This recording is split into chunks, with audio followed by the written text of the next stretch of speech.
सुस्वागतम. इथे जमलेल्या समस्त गणेश भक्तांचं आम्ही मनपूर्वक स्वागत करीत आहोत.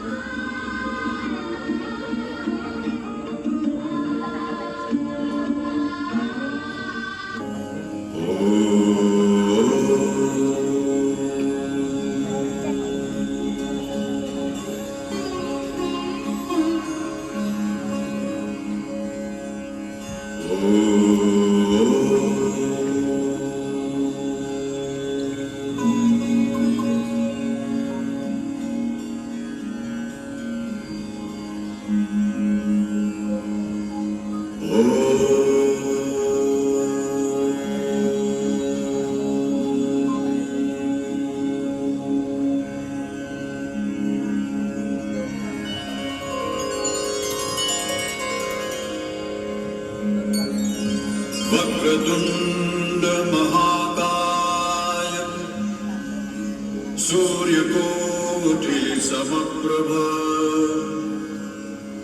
निर्विघ्नं कुरु मे देव सर्वकार्येषु सर्वदा.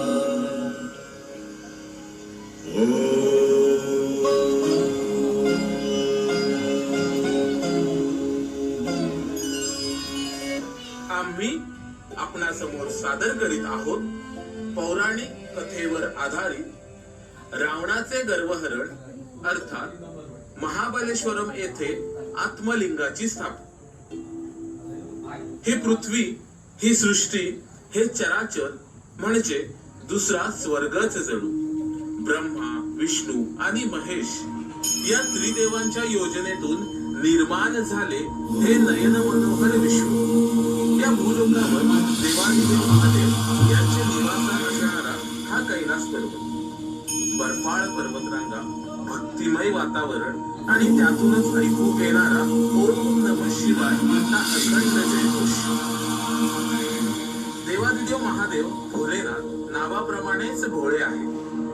आपल्या भक्ताने केलेली कृपेची याचना पाहून हे शंभू महादेव आपल्या भक्तांना सहजपणे वरदान देतात. अशाच एका वरदानातून घडली ही अनोखी कथा. याच वरदानातून रचली गेली ही तेजोमय गाथा. कालाग्नीसारखा एक महाकाय पशु होता. त्या पशुला 3 शिंगे होती. पिता ब्रह्मा, विष्णू आणि महेश शिकारीसाठी गेले. त्यांनी त्या पशुची शिकार केली व त्या पशुची 3ही शिंगे काढली. त्या प्रत्येक शिंगाखाली एक एक प्राणलिंग होते. ती 3ही लिंगे या तिघांनी घेतली. यातील आत्मलिंग देवादिदेव महादेवांना मिळाले. आत्मलिंग म्हणजे असे लिंग होते की जो याची 3 वर्षे पूजा करेल तो स्वतः ईश्वर होईल. हे लिंग ज्या स्थानी असेल ते स्थान कैलास होईल अशी महती या आत्मलिंगाची होती.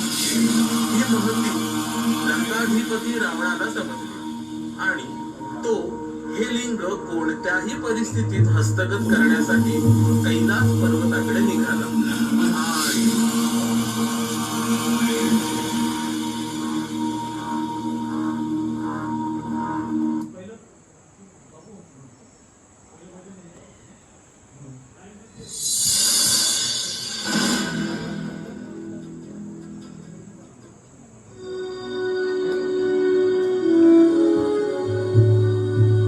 रावण लंका का महान असुर शासक था जो कि भगवान शिव का भक्त था.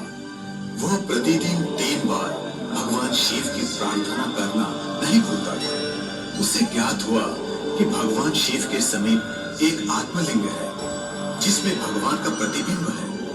वो उस शिवलिंग को प्राप्त करना चाहता था. इस कारण रावण ने उत्तर दिशा की ओर जाकर भगवान शिव को प्रसन्न करना चाहा.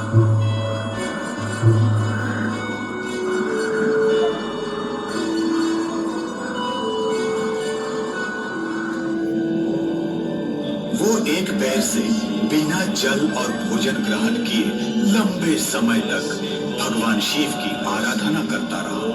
भगवान शिव उसकी तपस्या में प्रसन्न होकर उसके समक्ष प्रकट हुए।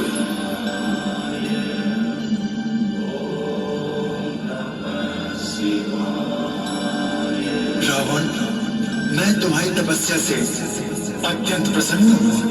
तुम मुझसे वरदान मांगो। हे स्वामी, मेरी इच्छा आपके आत्मलिंग को प्राप्त करना है। मैंने ये तपस्या आपसे उसे प्राप्त करने के लिए की। भगवान शिव ने रावण की इच्छा मानी और उसे आत्मलिंग प्रदान किया, परंतु उससे पूर्व रावण से कहा, रावण, तुम किसी भी स्थिति में इसे भूमि पर नहीं रखोगे। यदि भूमि पर रखा तो इसे कोई नहीं हटा पाएगा। रावण,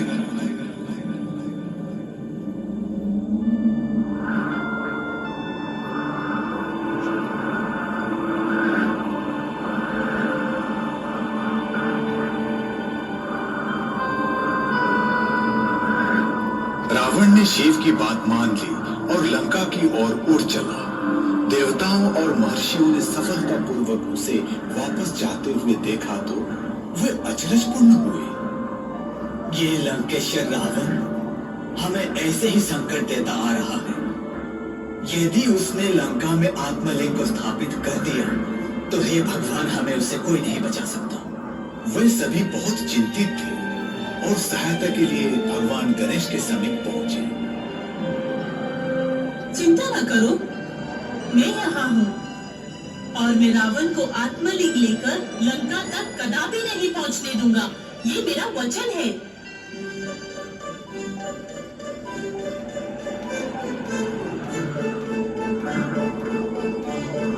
भगवान शिव का भक्त रावण प्रतिदिन 3 बार प्रार्थना करना नहीं भूलता था। ओह, सांझ होने लगी। सांझ की प्रार्थना शिव भगवान के लिए करने का समय हो गया है। अब मैं क्या करूं? रावण इसी चिंता में लीन था और उसे भगवान शिव की बात का भी स्मरण था। वो गोकर्णा नामक स्थान पर पहुंचा, जो कि कर्नाटक में उत्तर दिशा में स्थित है। रावण समुद्र के किनारे पहुंचा। वहां पर कोई भी नहीं था। रावण ने अचानक एक छोटे बालक को देखा। उसने उस बालक से विनती की कि शिव भगवान के प्रार्थना के समय शिवलिंग को हाथ में पकड़े जब तक वो प्रार्थना पूरी नहीं कर लेता और उसे नीचे धरती पे भी न रखे। ये कहकर शिवलिंग को उस बालक के हाथ में दे दिया। बालक को शिवलिंग देने के पश्चात रावण पूर्णतः अपनी प्रार्थना में लीन था।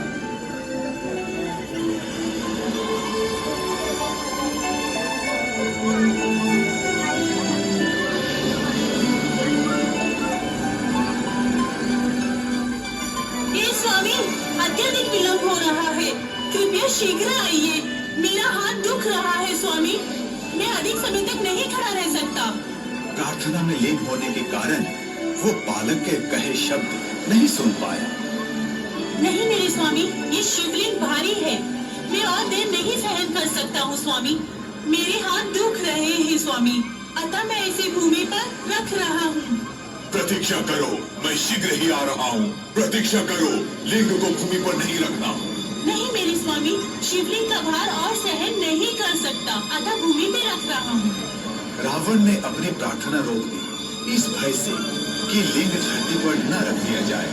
वो उस बालक की ओर भागा, परंतु ये क्या, उस बालक ने रावण के उसके समीप पहुंचने से पूर्व ही आत्मलिंग को धरती पर रख दिया। हे मूर्ख बालक, ये तुमने क्या किया? मैंने तुम्हें मना किया था कि इसे भूमि में नहीं रखना। इसके पश्चात भी तुमने रखा। तुम्हें ज्ञात है कि ये क्या है और ये कितना अनमोल है?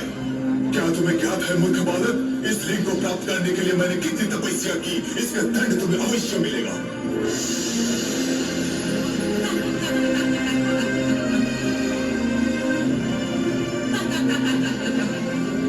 रावण, क्या तुम्हारे विचार से मुझे ज्ञात नहीं? मुझे ज्ञात है कि ये भगवान शिव की शक्तिशाली आत्मलिंग है। मुझे ये भी ज्ञात है कि इस आत्मलिंग को प्राप्त करने के लिए तुमने कितना जप किया। अब मुझे ये भी ज्ञात है यदि तुम इसे लंका ले गए तो संपूर्ण संसार का सर्वनाश निश्चित है। मुझे संसार को तुम्हारे हाथों से बचाना था, इसलिए मैंने ऐसा किया। रावण समझ गया कि ये गणेश की योजना थी, जिससे वो आत्मलिंग को लंका में न ले जा सके। रावण लिंग को खोकर चिंतित खड़ा था। समस्त देवताओं और ऋषियों ने उन्हें बचाने के लिए भगवान गणेश पर पुष्प वर्षा की। जिस स्थान पर आत्मलिंग रखा था वो स्थान कहलाया गोकर्ण। यहाँ के भगवान का नाम है महाबलेश्वर।